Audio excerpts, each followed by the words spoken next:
اس طرح اس پروجیکٹ سے میں سمجھتا ہوں کہ عمران خان کی جو سیلیبریٹی ایک پرسنالٹی ہے اس کی وجہ سے پبلک منی بچی ہے، لہذا یہ ان کو انعام ملنا چاہیے۔ آپ عباسی صاحب کر رہے ہیں اور آپ شاہ فرمان صاحب گورنر کے پی کے کی بات کو ہی آگے بڑھا، ہم ناظرین کو وہ بھی سنوا دیتے ہیں کہ انہوں نے پہلے کیا کہا تھا جس بات کو آگے بڑھا رہے ہیں صداقت عباسی صاحب۔ میاں جاوید عزیز صاحب آپ کو شامل کروں گا۔ سر مجھے افسوس ہو رہا ہے بڑا، آپ کی جماعت میں کوئی سیلیبریٹی نہیں ہے ورنہ آپ بھی پیسہ بچا لیتے۔ آپ تو قابل تحسین، میں آتا ہوں آپ کی طرف، عباسی صاحب آپ کی طرف آؤں گا میں۔ میاں صاحب آپ بھی تعریف کریں گے اس عمل کی کہ بڑا پیسہ بچایا ہے کے پی کے کی گورنمنٹ نے اس وقت اور خود پاکستان تحریک انصاف نے؟ ذیشان بات یہ ہے یار کہ چھوٹا بھائی ہے صداقت، اگر یہ بیچارہ نہ کرے ان کی تعریف تو اور کیا کرے، مگر بات حقائق پر اگر کریں گے تو یقیناً دکھ ہوگا آپ کو بھی بطور پاکستانی کے، مجھے بھی دکھ ہوگا، اور شاید صداقت عباسی کو بھی آن ایئر نہ ہو اس کے بعد تو ہوگا۔ گزارش اتنی ہے کہ آج یہ کہا جا رہا ہے فواد چودھری صاحب کی طرف سے کہ بڑی توہین ہو رہی ہے پرائم منسٹر کی کہ جناب وہ پرائم منسٹر کو نیب طلب کرے یا نیب زدہ اس کو کہا جائے۔ تو جب عمران خان صاحب اپوزیشن لیڈر تھے تو اس وقت ہی ایک منتخب پرائم منسٹر تھے جن کو ڈاکو چور 125 دن آپ آن ایئر کہتے رہے۔ کیا وہ منتخب چیئرمین پرائم منسٹر نہیں تھے جب آپ کہتے تھے کہ ان کو گلے سے کھینچ کے ہم گھسیٹ کے لے کر آئیں گے؟ کیا آپ اس وقت وہ پرائم منسٹر منتخب نہیں تھے پاکستان کے جب آپ کہتے تھے کہ جناب رائے ونڈ کا محاصرہ کریں گے اور وہاں سے بھی ان کو کھینچ کے لائیں گے؟ کیا اس وقت اس پارلیمنٹ کی کوئی عزت نہیں تھی جب آپ باہر کھڑے ہو کر اس کو گالیاں دیتے تھے؟ خدا کا خوف کریں یار، کچھ کہنے سے پہلے اگر سوچ لیا کریں تو آج یہ آپ کو رسوائی اٹھانا نہ پڑتی۔ ہاں یہ بات درست ہے کہ یہ پاکستان جس طرح یہ کہتے تھے کہ ایک پاکستان ہوگا، انہوں نے 4 5 پاکستان کے ٹکڑے کر کے دکھا دیے کہ ایک کے لیے قانون اور ہے، عمران کے لیے قانون اور، زبیدہ جلال کے لیے قانون اور، علیمہ خان کے لیے قانون اور، پرویز لائی کے لیے قانون اور زلفی بخاری اور رزاق داؤد کے لیے قانون اور۔ مگر مجھے یہ کہنا ہے کہ مجھے ذیشان کو یہ سمجھا تو دے کم از کم کہ کیا پچھلے دور میں 5 سالوں میں انہوں نے نیب کے حوالے سے اور ابھی بھی نیب کی جس طرح یہ وکالت کرتے رہے آج سے 3 دن پہلے، وہ سب کچھ ٹھیک تھا، مگر آج جب ان پر بات آئے تو نیب بھی غلط ہو گیا، آج اس کے قوانین بھی کالے لگنے لگ گئے اور اس کو چینج کرنے کی بھی باتیں کی جا رہی ہیں۔ اور مجھے یہ بھی بتائیں کہ اسی نیب نے جو ایک رپورٹ دی یا اسی نیب نے یا اسی جے آئی ٹی نے جس طرح سابقہ پرائم منسٹر کو آپ نے اس بیس پر سزا دلوائی، اور آج کی جے آئی ٹی جو ہے وہ کیا کہہ رہی ہے، اور عمران خان علیمہ خان کے لیے کوئی جے آئی ٹی نہیں بن سکتی، آپ کا پوائنٹ آ گیا، سب لوگوں کے لیے قانون اور ہے، اور آج کے عمران خان کے لیے قانون اور ہے۔ ٹھیک ہے مجھے صاحب 2 پوائنٹس ہیں، ایک تو جیسے کہ میاں صاحب کہہ رہے ہیں یعنی 2014 سے لے کر 18 تک جو الفاظ استعمال کیے گئے کیا وہ توہین نہیں تھی اس وقت کے منتخب وزیر اعظم کی؟ دوسری بات یہ جو بات کر رہے ہیں صداقت عباسی صاحب بھی کہہ رہے ہیں، سوال یہ ہے کہ سیلیبریٹی کے طور پر استعمال ہونا، یہ وضاحت آپ سمجھتے ہیں قابل قبول ہے؟ عذر گناہ بدتر از گناہ ہوتا ہے ویسے؟ دیکھیں میرے خیال سے انجینئس کی کوشش ہے، یعنی ایک کلیور آرگیومنٹ کی کوشش ہے، لیکن ان کو بطور سیلیبریٹی بلایا اگر گیا تھا تو یہ ہماری سیلیبریٹی عمران خان کی طرح انٹروڈیوس کیا گیا تھا یا چیئرمین پی ٹی آئی کی طرح انٹروڈیوس کیا گیا تھا؟ اور جب وہ چیئرمین پی ٹی آئی تھے اگر ان کو بطور سیلیبریٹی بلایا بھی جا رہا تھا تو ان کو بلا کون رہا تھا؟ جو کہ ان کی پارٹی کا ماتحت نمائندہ ہے، اور وہاں پر تقریر انہوں نے چیئرمین کی حیثیت سے کی۔ یعنی کہ اگر زرداری صاحب کے حوالے سے آپ کہتے ہیں کہ وہ اومنی گروپ کے ساتھ آرمز لینتھ ٹرانزیکشن نہیں کر رہے تھے، تو یہاں پر بھی یہ کوئی آرمز لینتھ ٹرانزیکشن نہیں تھی۔ خان صاحب نے جا کر اپنی کرکٹ کی فریادیں نہیں سنائی تھی، انہوں نے جا کر اپنی پارٹی کے بارے میں باتیں کی تھی، ان کی پارٹی کے نمائندگان کے حوالے سے باتیں کی تھی، اپنی پارٹی کی گورنمنٹ کے حوالے سے باتیں کی تھی۔ اور یہ سادگی کے ساتھ اس طرح کی بات کر دینا، اس طرح نواز شریف صاحب بھی کہا کرتے تھے کہ کوئی اپنے بیٹے سے تنخواہ لیتا ہے، کوئی اپنے بیٹے سے کبھی میں نے پیسے لیے، مجھے اس لیے ڈسکوالیفائی کر دیا کہ میں نے وہ پیسے لیے بھی نہیں، وہ تنخواہ جو کہ میں نے لی بھی نہیں، لیکن معاملہ اتنا سادہ وہاں پر بھی نہیں تھا اور معاملہ اتنا سادہ یہاں پر بھی نہیں ہے۔ دونوں لوگوں کو اگر لیٹر آف دا لا تک لے کے جائیں تو عمران خان صاحب نے مس یوز کیا ہے اس ہیلی کاپٹر کو، انہوں نے اپنے آپ کو بہت ایکسیپشنل سمجھتے ہوئے مس یوز کیا ہے شاید کہ میں تو عمران خان ہوں، کیونکہ میری نیت صاف ہے، میں سمجھتا ہوں لہٰذا میں یہ سب کچھ کر سکتا ہوں۔ توہین والا بیان جو ہے نیب پر دباؤ ڈالنے کی کوشش ہے۔ جس طرح عمران خان صاحب جو ہیں وہ جب جہانگیر ترین صاحب کی بات ہوتی ہے تو وہ ایک بہت اعلیٰ وکیل بن کر سامنے پیش آ کے کہتے ہیں کہ نہیں جی ان کے ساتھ ایسا کچھ نہیں ہے، ان کے ساتھ زیادتی ہوئی ہے. جس طرح زلفی بخاری صاحب کی جب بات ہوتی ہے تو خان صاحب صفائی پیش کرتے ہیں. جس طرح نواز شریف صاحب سمجھتے ہیں کہ کیونکہ وہ مذہبی پرہیزگار خاندان سے ہیں لہٰذا ان کے اوپر الزامات جو ہیں وہ غلط ہیں. یہ تمام سادگی کے ساتھ بیان کرنا، آپ اپنے ایک ووٹر بیس کی طرف مطلب اپنے آپ کو راغب کرنے کی کوشش تو کر سکتے ہیں، لیکن معاملہ کچھ اور ہے. اگر نیب کی تلوار ایک طے طریقے سے چلنی ہے تو پھر اگر سب نے پھنسنا ہے، سب نے صحیح پھنسنا ہے یا غلط پھنسنا ہے، تو خان صاحب کو بھی جواب دہ ہونا ہے کہ یہ پیسے دے کے ایک عام پارٹی چیئرمین کی طرح پوری دنیا کے اندر. مجھے یاد ہے میں جب لاء پڑھ رہا تھا تو ایک وزیر تھے برٹن میں جنہوں نے استعفیٰ اس لیے دینا پڑا تھا کیونکہ ان کے ساتھ، کیونکہ وہ وزیر تھے تو ان کو فرسٹ کلاس کیریج کے اندر ٹرین کے اندر اجازت تھی. تو انہوں نے اپنے ساتھ اپنی میڈ کو بھی لے کے چلے گئے تھے، تو ان کو اپنی میڈ کو ساتھ لے جانے کی وجہ سے استعفیٰ دینا پڑا تھا. اب یہ میں کوئی یہ نہیں کہہ رہا کہ ہمارا یہ معیار ہونا چاہیے. عمران خان صاحب مثالیں برطانیہ کی دیتے ہیں جی، کیونکہ خان صاحب کہتے ہیں کہ کوئی کانفلکٹ آف انٹرسٹ نہیں ہونا چاہیے، کسی منسٹر کو تجارت نہیں کرنی چاہیے. تو یہ تمام باتوں کے اندر یہ بات بھی آ جاتی ہے کہ ٹکٹ کے پیسے دے کر جا کے سیاست کرنی چاہیے، نہ کہ اپنے حکومت کے ہیلی کاپٹر کے اندر ایس پارٹی چیئرمین بیٹھ کے چلے جائیں. بالکل ٹھیک ہے، معذرت کریں، آگے بڑھیں. جس طرح نواز شریف صاحب نے شاید معذرت کر کے آگے بڑھنا چاہیے تھا. دونوں اس طرح کی باتیں کر رہے ہیں، اس لیے ہم آج یہاں کھڑے ہیں. بالکل صحیح ہے سر. عباسی صاحب، سر جسٹیفیکیشن جس طرح سے دی جا رہی ہیں کہ اگر چیز ہو گئی ہے، چلو ہو گئی ہے، اس کو قبول کر لیا جائے. جس طرح کی وضاحتیں دی جا رہی ہیں اس سے معاملات سلجھنے کے بجائے مزید الجھتے جا رہے ہیں. اور یہ جسٹیفیکیشن دینا، کیا وہاں پر خطاب یا ان کی آمد چیئرمین پی ٹی آئی کی حیثیت سے ہوا کرتی تھی یا سیلیبریٹی کی حیثیت سے ہوا کرتی تھی؟ میں معید جعفری صاحب کو بڑا پسند کرتا ہوں، ان کے تجزیے بڑے اچھے سنتا ہوں، بڑا اچھا یہ بیلنس بات کرتے ہیں. لیکن میرا خیال ہے یہاں تھوڑا سا یہ جذبات کی رو میں بہ گئے. میں آپ کو کہنا یہ چاہتا ہوں کہ بلاتا کون تھا؟ بلاتی تھی کے پی کے گورنمنٹ. کے پی کے گورنمنٹ کی باتوں کو پروموٹ کرنا، اس کے پروجیکٹس کو لوگوں تک پہنچانا اور اس کی گڈ ول کریٹ کرنا، وہ تھا اس کا موٹیو. ہر کیس میں موٹیو دیکھا جاتا ہے. کیا عمران خان کو کوئی جا کے کوئی پرسنل گین ہوا؟ عمران خان کی ذاتی فیم میں کوئی اضافہ ہوا؟ یا عمران خان کی ذاتی فیم سے جو خرچہ کرنے والا ہے، جو انوائٹ کرنے والی گورنمنٹ ہے، ان کے کارناموں کو اپریشیٹ کرنا as head of the party جس پارٹی کی گورنمنٹ ہے؟ تو مجھے نہیں لگتا کہ یہ دو باتیں، سر یہ تو دونوں باتیں مختلف ہو گئی نا. ایک طرف آپ سیلیبریٹی کی طرف حیثیت سے بلا رہے ہیں، دوسری جانب وہ وہاں پر خطاب جو کر رہے ہیں وہ پارٹی ہیڈ کی حیثیت سے کر رہے ہیں. عباسی صاحب کہہ رہے ہیں کہ کیا ان کو کوئی فائدہ ہوا؟ پھر اس بات کا اعتراف کر رہے ہیں کہ وہ اپنی پارٹی کا اسی پارٹی کی گورنمنٹ ہے، اسی پارٹی کو اپریشیٹ کر رہے ہیں، اسی گورنمنٹ کو اپریشیٹ کر رہے ہیں. جو میاں صاحبان دونوں بھائی اپنے فوٹو لگا کے اخبار میں وہ لوگ تو چلے غلط کرتے تھے، آپ یعنی یہ کہہ رہے ہیں کہ do wrongs can make a right, آپ یہ کہہ رہے ہیں کیا؟ اس کے لیے اس صوبے کی گورنمنٹ کو ایک سیلیبریٹی نے جو ان کی تعریف ان کی زبان میں ان کے لیے کرتا ہے. عباسی صاحب اپنا موازنہ کیا آپ ان لوگوں کے ساتھ کریں گے جن پر آپ تنقید کرتے رہے ہیں گزشتہ 5 برس؟ یا عمران خان کی ذاتی منفعت کیسے نکالتے ہیں؟ نواز شریف صاحب کے کیس میں ان کی ذاتی منفعت تھی، بینیفٹس آف دی اسٹیٹ، وہ they were allegedly going to the person individual. یہاں پہ تو مجھے کوئی ایسی بات نہیں لگتی. لیکن بہرحال آپ وزیر اعظم تو بن گئے نا جی انہی جلسوں سے خطاب کر کر کے اور سراہ کر جو کام کیے کے پی کے گورنمنٹ نے، اسی کے پی کے گورنمنٹ نے جس جماعت کے خود وہ سربراہ تھے. کیا یہ پارٹی کا مینڈیٹ نہیں ہے کہ اس کو صوبے میں گورنمنٹ ملی ہے وہ اپنی پارٹی کو اپنی گورنمنٹ کو پروموٹ کرے؟ Is it illegal?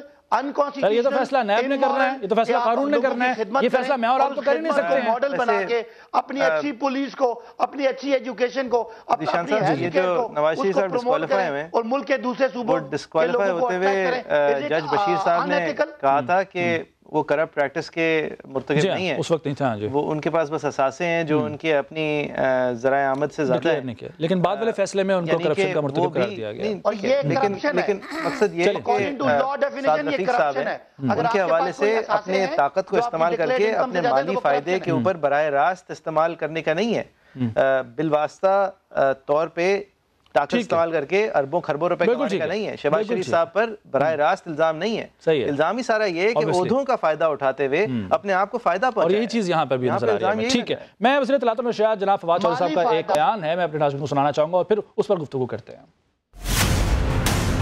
پاکستان کے لوگوں نے عمران خان کو میٹھا میٹھا کر کے چلنے والی حکومت کرنے کے لیے ووٹ نہیں دیے. پاکستان کے لوگوں کی توقع ہے کہ ہم انہیں تبدیلی دیں گے اور طاقتور آدمی شکنجے میں آئے گا۔ پاکستان تحریک انصاف کو لوگوں نے ان لٹیروں کا احتساب کے لیے ووٹ دیا۔ ہمیں کوئی لوگوں نے اس لیے ووٹ نہیں دیا کہ ہم اندر بیٹھ کے کمپرومائزز کرتے پھرے۔ میاں جاوید لطیف صاحب، سنا آپ نے فواد چودھری صاحب نے کیا کہا؟ ان کو ووٹ ہی عوام نے اس لیے دیا ہے کہ وہ احتساب کریں۔ لٹیروں کا انہوں نے لفظ استعمال کیا، میں بہر یہ نہیں کہوں گا، اور جس طرح سے ابھی احتساب ہو رہا ہے وہ تو اسی پر کام کر رہے ہیں جس کا ان کو مینڈیٹ ملا ہے۔ دیکھیں، گزارش یہ ہے کہ ابھی جو کلپ آپ دکھا رہے تھے، دائیں بائیں کون کھڑے تھے؟ اعظم سواتی ایک طرف کھڑے ہیں۔ مکمل کہاں سے شروع ہونا ہے؟ اچھا۔ اور تیسرا ذیشان صاحب، میں ایک اور چینل پہ تھا تو وہاں ایک کلپ دکھایا گیا عمران خان صاحب کے حوالے سے کہ احتساب کا عمل میرے سے شروع کیا جائے۔ صحیح۔ اب میں دیکھ رہا تھا اور مجھے عجیب حیرت ہو رہی تھی کہ اس کی توہین ہو رہی ہے۔ نیب جب اس کا نام لیتا ہے پرائم منسٹر کا، تو دوسرے صاحب کہہ رہے ہیں کہ میرے سے احتساب شروع ہونا چاہیے۔ اگر تو احتساب اس چیز کا نام ہے کہ مخالفین کو آپ جیلوں میں ڈال دیں، مخالفین کا آپ جینا دوبر کر دیں، اگر تو احتساب اس چیز کا نام ہے جس کا ذکر فواد چودھری کر رہے تھے ایک دو دن پہلے، انہوں نے کہا کہ 90% لوگوں کو ہم نے پکڑ لیا ہے، 10% بقایا رہ گئے ہیں۔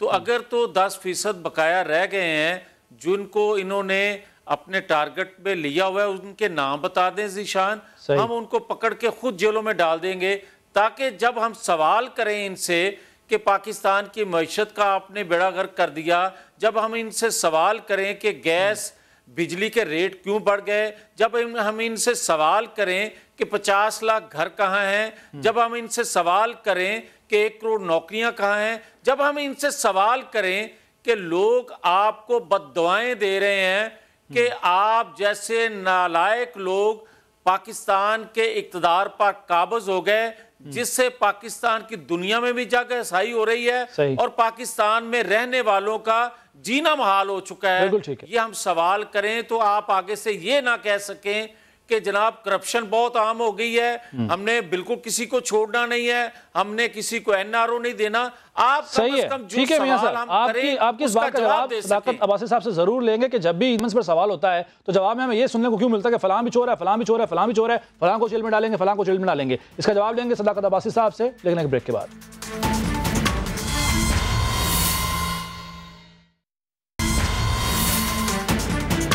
پاکستان کی معیشت وینٹیلیٹر پر ہے، دنیا کی جو 5 بری سٹاک مارکیٹس ہیں ان میں شمار ہو رہا ہے پاکستانی سٹاک مارکیٹ کا۔ 175 ارب کا جو ہے وہ ٹیکس شارٹ فال ہے۔ یہ اپنے کھلنڈرے پن میں اس ملک کو داؤ پہ لگا رہے ہیں۔ کس بات کی دیری ہے؟ آؤ ساؤتھ پنجاب کا صوبہ بنائیں۔ آپ کو صاف سو گیا ہے، جو رام کہانیاں کنٹینر پر آپ سناتے تھے ثابت ہو گیا قوم کے سامنے کہ وہ صرف جھوٹ تھا، جھوٹ تھا، جھوٹ تھا۔ کوئی ارادہ نہیں ہے ہمارا کہ ہم آپ کی حکومت کو گرائیں، آپ اپنے جھوٹ کے بوجھ تلے خود ہی گر جائیں گے قوم کے سامنے۔ بریک کے بعد پروگرام میں خوش آمدید۔ حمزہ شہباز شریف صاحب نے کیا کہا یہ آپ نے سنا، اور جو پرفارمنس اب تک حکومت کی ہے وہ قابل رشک نہیں ہے، اور ان سب کا پیمانہ وہ تمام وعدے ہیں جو اپوزیشن میں رہتے ہوئے پاکستان تحریک انصاف کے سب رہنماؤں اور بشمول چیئرمین PTI جناب عمران خان صاحب نے کیے۔ عباسی صاحب، سر پرفارمنس کا سوال ہوتا ہے، معیشت کا سوال ہوتا ہے، مہنگائی کا سوال ہوتا ہے، دیگر معاملات کی بات ہوتی ہے، لیکن جواب وہی ہوتا ہے کہ جی فلاں چور ہے، فلاں چور ہے۔ اب جس دن JIT رپورٹ سے نام نکالنے کا فیصلہ بھی سپریم کورٹ کا آتا ہے، بلاول بھٹو زرداری صاحب اور مراد علی شاہ صاحب کا، کیا ضرورت پیش آئی شہزاد اکبر صاحب اور فواد چودھری صاحب کو یہ پریس کانفرنس کرنے کی اور کہا کہ جی مراد علی شاہ کا کردار ابھی ختم نہیں ہوا؟ سر معاملہ نیب کی طرف جا رہا ہے، قانون ہے، ایک موجود ہے، نیب کا اپنا کام ہے، آپ لوگ خود کہتے ہیں آزاد ادارہ ہے، پھر ضرورت پیش کیوں آتی ہے آپ کو ترجمانی کرنے کی اور اس طرح کے بیانات دینے کی؟ ذیشان، آپ کا سوال یہ ہے کہ جب ہم سے پوچھتے ہیں کہ اکانومی ٹھیک کیوں نہیں ہے، مہنگائی کیوں ہے، لوگوں پہ کیوں ٹیکس ڈالے جا رہے ہیں، تو ہم کیوں کہتے ہیں کہ چور چور ہے؟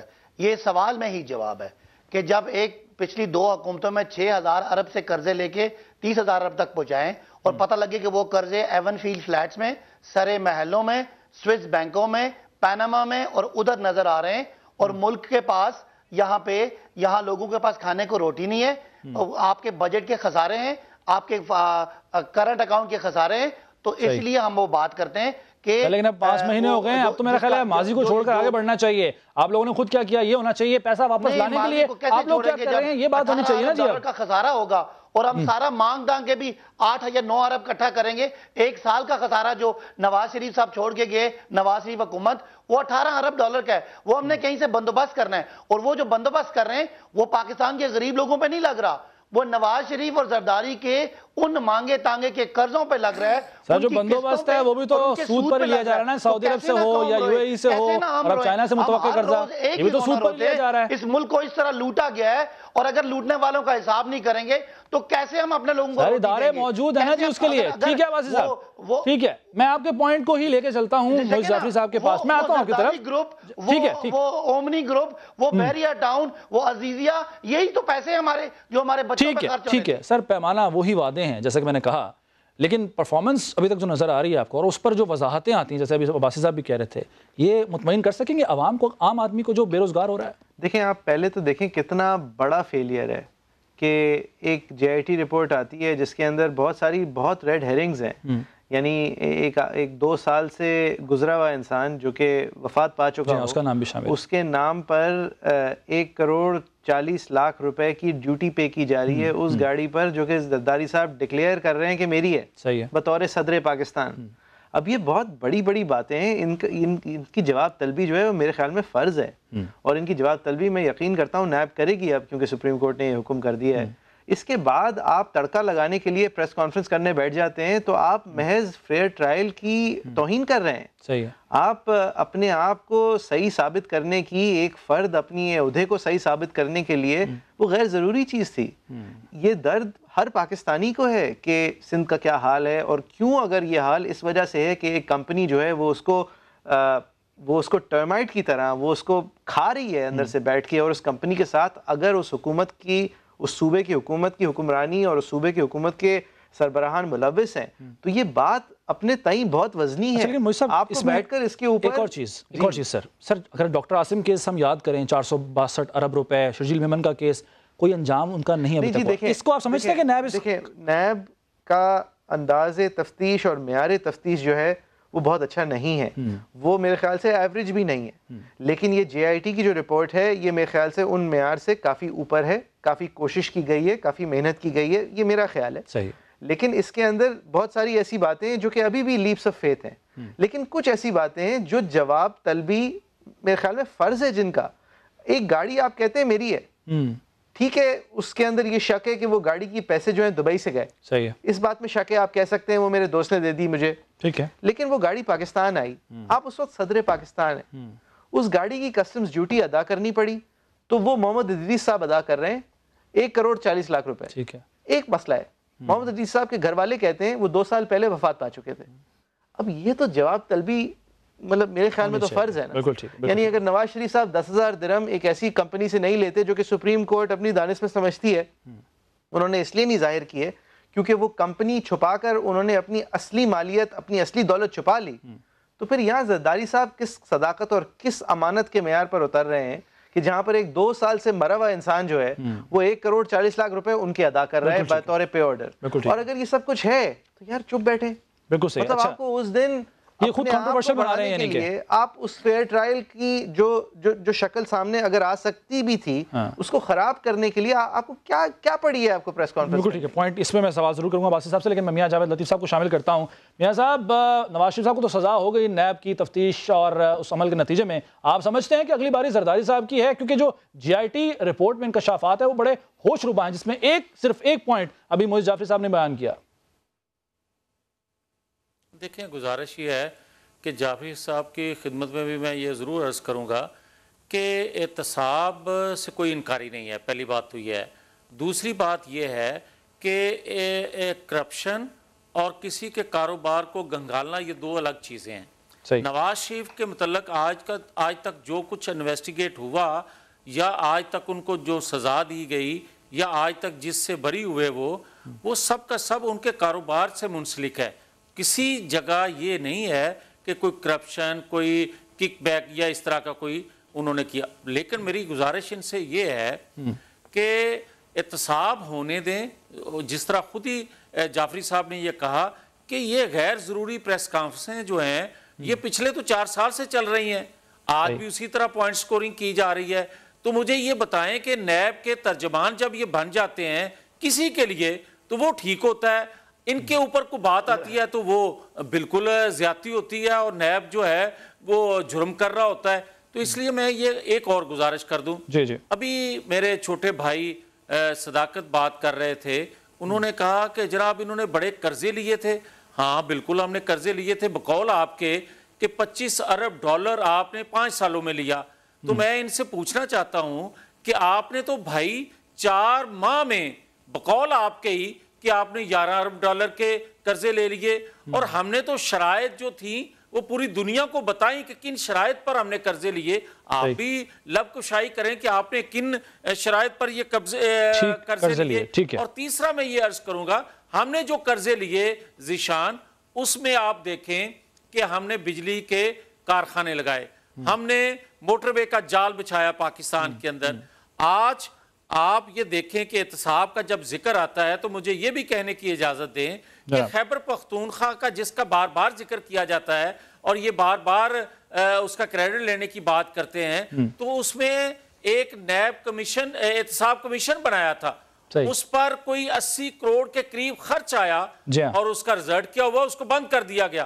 اور ان کے تمام وزراء چلے 2-4 کے علاوہ اکثریت جو ہے وہ نیب زدہ تھی, اور اس میں احتساب کمیشن نے ان کو بالکل الزام ان پر لگایا اور اس کو انویسٹیگیٹ کیا جا رہا تھا. مگر میں ذیشان کہنا یہ چاہتا ہوں, آپ کا 1 منٹ اور لے لوں گا, 1 منٹ اور.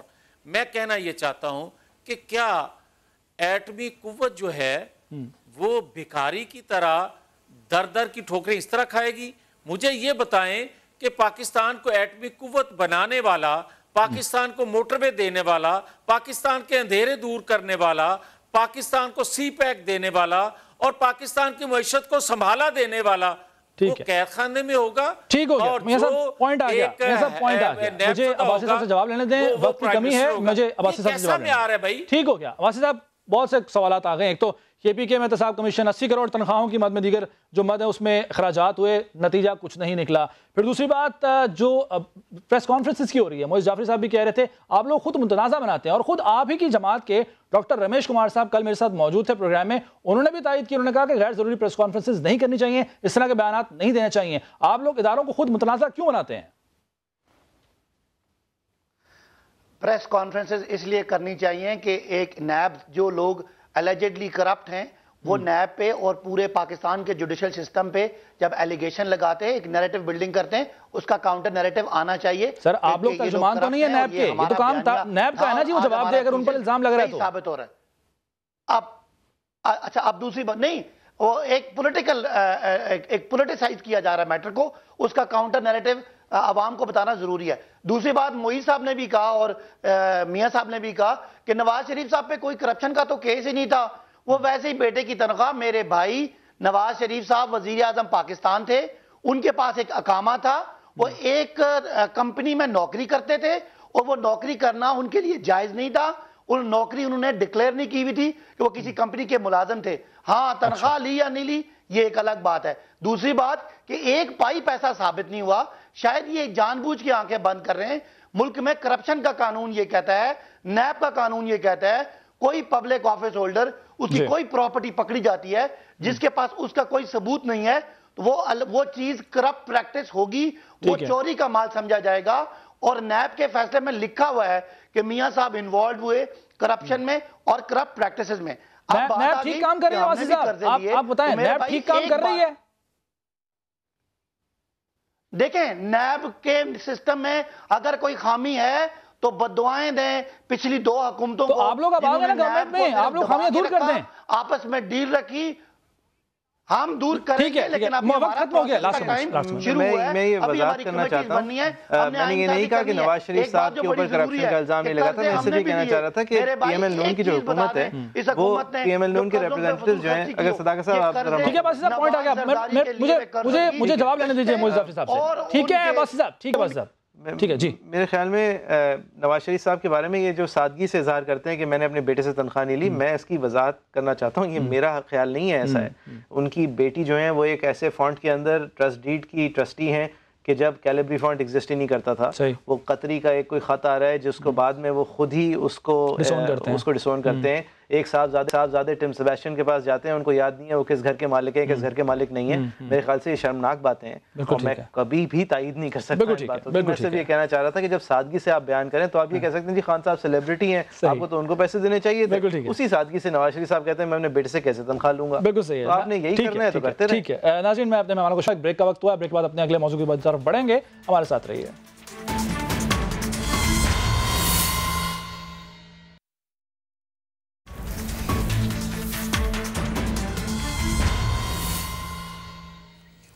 پروگرام میں ایک بار پھر خوش آمدید. ناظرین, امریکہ اور طالبان کے مذاکرات میں ڈیڈ لاک پیدا ہو گیا ہے. آپ کو بتائیں کہ طالبان نے امریکہ سے مذاکرات منسوخ کر دیے ہیں. جو اہم باتیں سامنے آ رہی ہیں اس عمل کے حوالے سے, اس کے مطابق طالبان نے 25,000 قیدیوں کی رہائی کا مطالبہ کیا ہے اور امریکی حکام ابھی ان قیدیوں کی رہائی پر بات چیت کے لیے تیار نہیں ہیں, جبکہ اہم فوائد حاصل ہونے تک طالبان کا جنگ بندی سے بھی انکار سامنے آ رہا ہے. اور امریکی سفارت خانے نے ملاقات کی منسوخی پر تبصرے سے یکسر انکار کر دیا ہے, جبکہ ممکنہ افغان امن معاہدے کا مسودہ بھی سامنے آ گیا ہے. معاہدے پر دستخط کے بعد امریکہ اور نیٹو 18 مہینے میں مشن بند کر دیں گے اور افغانستان میں عبوری حکومت قائم کی جائے گی, جبکہ مجوزہ امن معاہدہ 49 یعنی 49 صفحات پر مشتمل ہے. ڈیڈ لاک کیوں پیدا ہوا, کتنا متاثر ہوگا یہ مفاہمتی عمل, مذاکراتی عمل, اس کے لیے میرے ساتھ موجود سینئر تجزیہ اور افغان امور کے خاص طور پر ماہر سمجھے جانے والے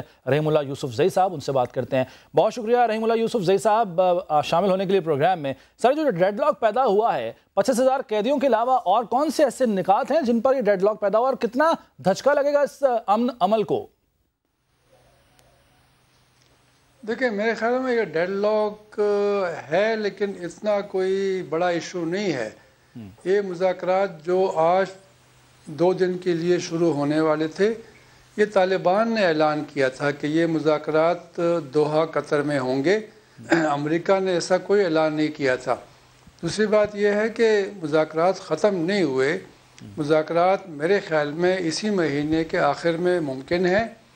ابھی دیکھیں, زلمے خلیلزاد جو امریکہ کے نمائندے ہیں افغانستان میں امن کے لیے, وہ 4 ملکوں کا دورہ کر رہے ہیں.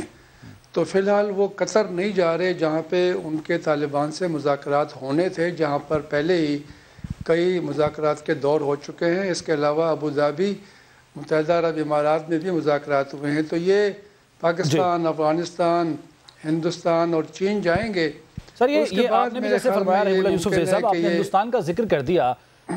زلمے خلیلزاد جو ہندوستان بھی تشریف لے کر جائیں گے, ایک مرتبہ پھر یہ دورہ کر رہے ہیں, ہندوستان یہاں بیچ میں کہاں سے آ گیا؟ کیونکہ یہ صریحاً افغان حکومت اس وقت جو موجود ہے, طالبان, امریکہ اور پاکستان کا ایک اہم کردار, کیونکہ پاکستان سے بار بار درخواست بھی کی گئی مذاکراتی عمل میں شامل ہونے کی. ہندوستان جانے کی وجہ کیا ہے؟ ہندوستان کا افغانستان میں کافی اثر بن گیا ہے. انہوں نے $3 ارب کی امداد افغانستان کو دی ہے تعمیر نو کے لیے. اور پھر یہ ہے کہ اگر ہندوستان کوئی مثبت کردار ادا نہیں کر رہا, لیکن اس کا ایک منفی کردار بھی تو ہے, وہ طالبان سے مذاکرات کے حق میں نہیں تھا. اب جب افغان حکومت چاہ رہی ہے, امریکہ چاہ رہا ہے کہ وہ طالبان سے مذاکرات کرے, تو بادل ناخواستہ ہندوستان نے بھی اس کی حمایت کر دی ہے. لیکن ہندوستان جو ہے وہ مذاکرات کو ناکام بنانے کی کوشش کر سکتا ہے. ہندوستان طالبان کا مخالف ہے اور پاکستان کو بھی کوئی کردار دینے کو تیار نہیں ہے.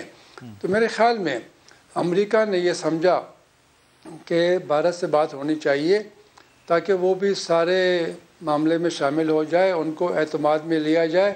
اور ویسے بھی امریکہ اور ہندوستان کے تعلقات بہت قریبی ہیں, تو میرے خیال میں ان سے مشورہ کیا جائے گا, لیکن وہ فی الحال مذاکرات کا حصہ نہیں بنیں گے. سر, ہندوستان سٹیک ہولڈر نہ ہوتے ہوئے بھی اس کا حصہ بن رہا ہے, اور جیسے اس کی وجہ بھی آپ نے بیان کر دی, لیکن پاکستان میں پالیسی ساز, ان کے لیے ہندوستان کی شمولیت یا موجودگی یا کسی حد تک کردار اس امن عمل میں وہ کیسا ہوگا ان کے لیے؟ کہ میرے خیال میں پاکستان نہیں چاہے گا کہ ہندوستان جو ہے وہ کوئی بڑا کردار ادا کرے. پاکستان چاہے گا کہ ہندوستان جو ہے وہ کوئی منفی کردار ادا نہ کرے. جی مذاکرات اگر آگے بڑھتے ہیں تو ایسا نہ ہو کہ جو ہندوستان کے مورے ہیں افغانستان میں، جو اس کے یعنی حامی لوگ ہیں، جس کی اس نے ہمیشہ حمایت کی ہے ہتھیاروں سے اور پیسے سے، کہیں اس کو کسی منفی کردار کے لیے استعمال نہ کرے. کیونکہ یہ دیکھیں ابھی جو مذاکرات ہو رہے ہیں یہ پاکستان کے تعاون سے ہو رہے ہیں، اور یہ امریکہ سے طالبان کی بات کرنا، پھر کافی تجاویز سامنے آئی ہیں، آپ نے بھی کچھ کا ذکر کیا.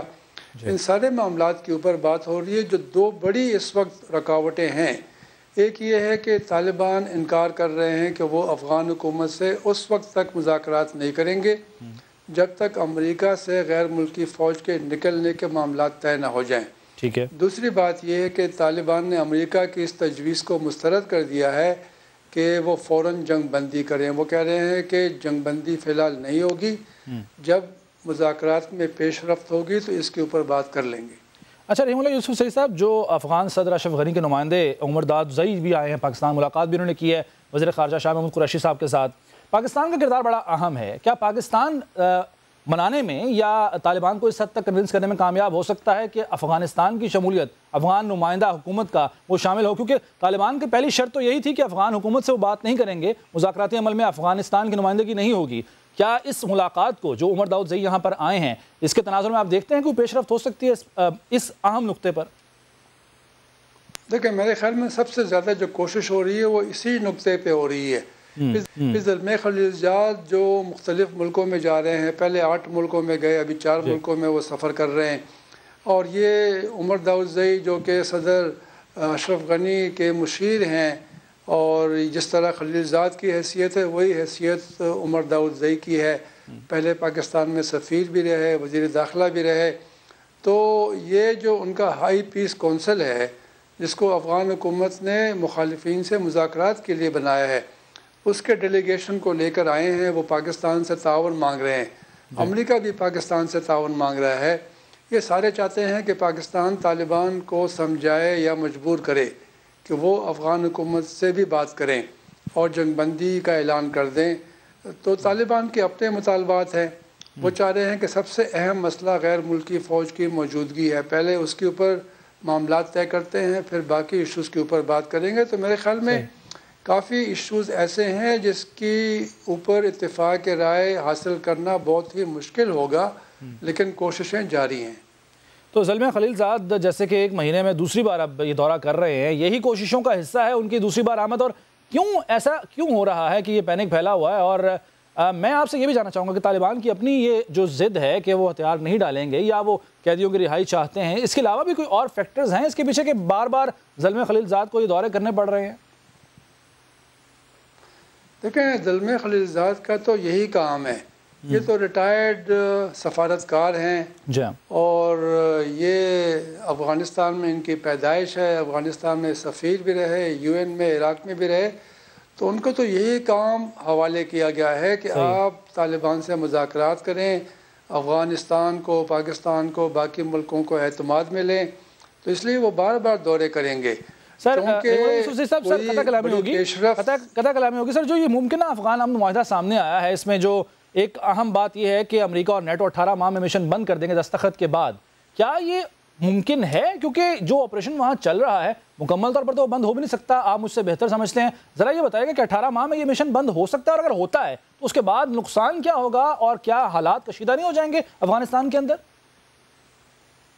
دیکھیں یہ کوئی سرکاری دستاویز نہیں ہے، یہ رینڈ کارپوریشن ایک تھنک ٹینک ہے. انہوں نے ایک ممکن حل جو ہے یا ایگریمنٹ اس کا ذکر کیا ہے، اور ان کے لوگ پاکستان بھی آئے تھے، افغانستان بھی گئے تھے، اور باقی ملکوں میں انہوں نے مشورہ کیا اور پھر انہوں نے یہ رپورٹ بنائی ہے. یہ ایک تجویز ہے، اس کے اوپر ظاہر رد عمل آئے گا. افغان حکومت کا رد عمل تو آ چکا ہے. وہ کہہ رہے ہیں کہ یہ اختیار صرف افغانوں کو ہے کہ وہ کوئی معاہدہ بنائیں اور اس کے اوپر عمل درآمد کریں. تو دیکھیں اس میں کافی چیزیں ایسی ہیں جو کہ امریکہ کے مفاد میں ہیں.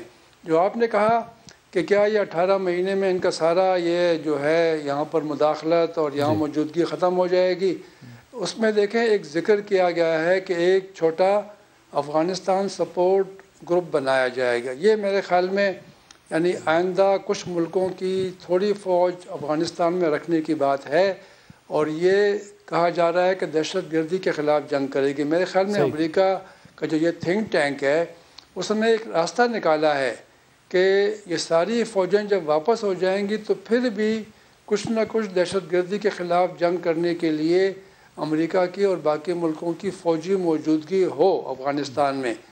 ظاہر ہے طالبان اس کو نہیں مانیں گے تو یہ تجاویز ہیں اور کچھ چیزیں طالبان کے حق میں بھی ہیں. اس طرح یہ کہا جا رہا ہے کہ عبوری حکومت بنائی جائے گی. طالبان میرے خیال میں اس سے خوش ہوں گے. یہ بھی کہا جا رہا ہے کہ افغانستان کے آئین میں ترمیم ہوگی. یہ بھی طالبان کا مطالبہ ہے. تو میرے خیال میں سارے جو اہم فریق ہیں جو ان کے مطالبات ہیں ان کو ان تجاویز میں جگہ دی گئی ہے. صحیح ہے, بالکل صحیح. سر فریقین کی جو رہی ہے تو وہ فریق جو مذاکراتی عمل میں شامل ہیں, کیونکہ پہلا دور ہوتا ہے قطر میں, دوسرا دور یو اے ای میں جہاں پہ سعودی عرب اور یو اے ای کی شمولیت بھی ہوتی ہے اس میں. لیکن جو یہ ممالک ہیں یو اے ای یا سعودی عرب اور قطر, ان کی آپس کی کشیدگی بھی ڈھکی چھپی نہیں ہے. تو ان کی آپس کے فاصلے, آپس کی کشیدگی کس حد تک اثر انداز ہوگی؟ اور اب چونکہ تیسرا دور ہونا تھا جو کہ قطر میں ہونا تھا, تو وہ میں ان کے آپس کے تعلقات کو آپ کس طرح دیکھ رہے ہیں اثر انداز ہوتے ہوئے افغان مفاہمتی عمل پہ؟ میں تو یہ سمجھتا ہوں کہ سعودی عرب کو اور یو اے ای کو ان مذاکرات میں اس سٹیج کے اوپر شامل نہیں کرنا چاہیے تھا. اچھا, اگر انہوں نے پیشکش کی ہے کہ ہم میزبانی کریں گے you a E Abu Dhabi میں, ایک دور ہوا مذاکرات کا, سعودی عرب کی بھی خواہش ہے, پہلے ہی چپکلش ہے سعودی عرب کی اور قطر کی, پہلے ہی چپکلش ہے یو اے ای کی اور قطر کی. ان کی جو علاقائی سیاست ہے اور چپکلش ہے وہ کہیں افغانستان کے امن مذاکرات کے اوپر ایک اس سے رکاوٹ نہ بن جائے, ایک مشکل نہ پیدا ہو جائے. میرے خیال میں اب دیکھیں نا کہ سعودی عرب نے بھی پیشکش کی تھی کہ طالبان اپنا دفتر سعودی عرب میں کھولیں. یہی پیشکش یو اے ای نے کی تھی, یہی پیشکش جو ہے ترکی اور ترکمنستان کر چکے ہیں. لیکن طالبان 2010 سے قطر میں موجود ہیں, قطر سے وہ خوش ہیں. میرے خیال میں وہ چاہیں گے کہ سر وہ اگر قطر سے خوش ہیں تو پھر کیا وجہ ہوئی کہ ان دونوں ممالک کو شامل کیا گیا؟ کیا امریکہ کو یہ علم نہیں تھا؟ کیا ان دونوں ممالک کی جو شمولیت ہے اس سے مزید معاملات خراب نہیں ہونے تھے؟ تو کیا وجہ ہے کہ دونوں ممالک شامل ہوئے؟ پھر یہ دیکھیں میرے خیال میں امریکی چاہتے ہیں کہ اور زیادہ اہم ملک جن کا افغانستان میں پہلے کردار رہا ہے, آئندہ ہو سکتا ہے, ان کو بھی اس عمل میں شامل کیا جائے تاکہ وہ بھی طالبان کے اوپر اثر انداز ہو جائیں. آپ دیکھیں یہ تینوں ملک جو ہیں پاکستان, یو اے ای اور سعودی عرب, یہ وہ ملک ہیں جنہوں نے طالبان کی حکومت کو تسلیم کیا تھا. تو امریکی سمجھتے ہیں کہ ان کا تعلق رہا ہے طالبان کے ساتھ, ان کا طالبان کے اوپر اثر ہے. یعنی سارے جو کوششیں ہو رہی ہیں وہ طالبان کو دباؤ میں لانے کے لیے ہو رہی ہیں کہ طالبان جو ہیں وہ کچھ نرمی دکھائیں, بات چیت بھی کریں, افغان حکومت سے کریں, معاملات طے کریں, بعد میں ہتھیار ڈال دیں اور اس موجودہ سیاسی نظام کا حصہ بن جائیں. یہ سارے یہ ایک ان کا پلان ہے. اب طالبان جو ہیں ظاہر ہے انہوں نے جنگ کی ہے, وہ سمجھتے ہیں کہ ان کے پاس فوجی قوت ہے, اسی لیے سارے ملک ان سے بات کرنا چاہ رہے ہیں. تو وہ جنگ بندی اس لیے نہیں کر رہے, اگر وہ جنگ روک دیں گے تو پھر ان کی جو اہمیت ہے وہ کم ہو جائے گی. سر جیسے کہ انگریزی میں کہتے ہیں too many cooks spoil the broth, اور جیسے یہ بہت سارے باورچی ہیں کہیں اس پکوان کو جو کہ امن عمل کی صورت میں پک رہا ہے اسے خراب نہیں کر دیں گے پھر, کیونکہ ان کے تو اپنے اپنے مفادات ہیں. بالکل آپ نے صحیح بات کی ہے, یہ سب کے اپنے مفادات ہیں. کوئی کسی کا حامی ہے کس فریق کا, کوئی کسی اور کا ہے. امریکہ جو ہے ظاہر ہے اس کو ایک راستہ چاہیے, اس کو کامیابی حاصل نہیں ہو سکی 17 سال کی جنگ میں. وہ چاہے گا کہ اس کو کوئی فیس سیونگ ایک کوئی راستہ نکل جائے تاکہ وہ یہ کہہ سکے کہ اس کو شکست نہیں ہوئی, بلکہ وہ ایک معاہدے کے ذریعے واپس افغانستان سے جا رہے ہیں, جس طرح سوویت یونین 1989 میں واپس گئے تھے, جنیوا ایکارڈ ہوا تھا. میرے خیال میں یہی امریکہ کی کوشش ہے, اور یہ اتنے سارے فریق ہیں, اس میں اتنے لوگوں کو شامل کیا جا رہا ہے مشورے میں اور مذاکرات میں, کہیں اس کے ذریعے یہ معاملات خراب نہ ہو جائیں. اور دیکھیں زلمے خلیلزاد بڑی جلدی میں ہیں, صدر ٹرمپ کا کوئی اعتبار نہیں ہے, اس لیے کوشش ہو رہی ہے کہ مذاکرات کو آگے بڑھایا جائے اس سے پہلے کہ معاملات خراب ہو جائیں. ٹھیک ہے. اچھا رحیم اللہ یوسف زئی صاحب، 17 برس سے زائد کا عرصہ ہو گیا، کوششیں کر کے دیکھ لی امریکہ نے، نیٹو ممالک نے، یہاں پر وہ مطلوبہ نتائج حاصل نہیں کر سکے، بلکہ ایک طرح سے ہزیمت ہی اٹھانا پڑی ہے. آپ کا تجزیہ، آپ چونکہ اس علاقے کو بھی سمجھتے ہیں، آپ طالبان کی ذہنیت کو بھی سمجھتے ہیں، افغانستان کی حکومت کو بھی، آپ کا تجزیہ کیا کہتا ہے؟ کتنا وقت مزید لگے گا یہاں سے انخلا اور اس کے ساتھ ساتھ امن عمل بحال ہونے میں؟ یہاں پر حکومت، جیسے عبوری حکومت کا آپ نے بھی اشارہ دیا، یہ تمام عمل میں کتنا وقت مزید لگے گا آپ کے خیال میں؟ دیکھیں، ایک بات تو میں یہ کرنا چاہوں گا کہ جو بھی امن معاہدہ ہو جائے گا، پھر بھی کچھ ایسے مسلح گروپ ہوں گے جو کہ جنگ ختم نہیں کریں گے. طالبان میں بھی کچھ ایسے سخت جو ان کا سٹینڈ ہے وہ اس کے اوپر رہیں گے اور شاید وہ معاہدے میں شامل نہ ہوں. اس کے علاوہ آپ کو پتہ ہے داعش ہے، القاعدہ ہے اور پاکستانی طالبان ہیں، یہ کسی بھی معاہدے کو نہیں مانیں گے. ان کا فائدہ اس میں ہے کہ جنگ ہوتی رہے. دوسری بات یہ ہے کہ کچھ ایسے ملک بھی ہیں جو کہ میں نے پہلے بھی ذکر کیا، ہندوستان بھی ہے اور بھی، وہ نہیں چاہیں گے کہ پاکستان کے ذریعے معاملات طے ہوں اور طالبان کو حکومت میں حصہ مل جائے. تو جو جس طرف آپ بات کر رہے ہیں فتح کلامی ہوگی رحیم اللہ یوسف زئی صاحب، ابھی ٹرمپ کے جو حالیہ بیان سامنے آیا تھا کہ میں نے اپنے جنرلوں سے کہا ہے کہ یہاں داعش اور طالبان کو آپس میں لڑنے دو، موجودگی ان کی ہے، یعنی وہ تو امریکہ ایک طرف سے مذاکرات کی طرف آ رہا ہے، تو دوسری جانب وہ یہ بھی کوشش کر رہا ہے کہ خانہ جنگی ہو یہاں پر اور یہ خود ہی آپس میں لڑ مڑ کر ختم ہو جائیں. ایسا ہے سر؟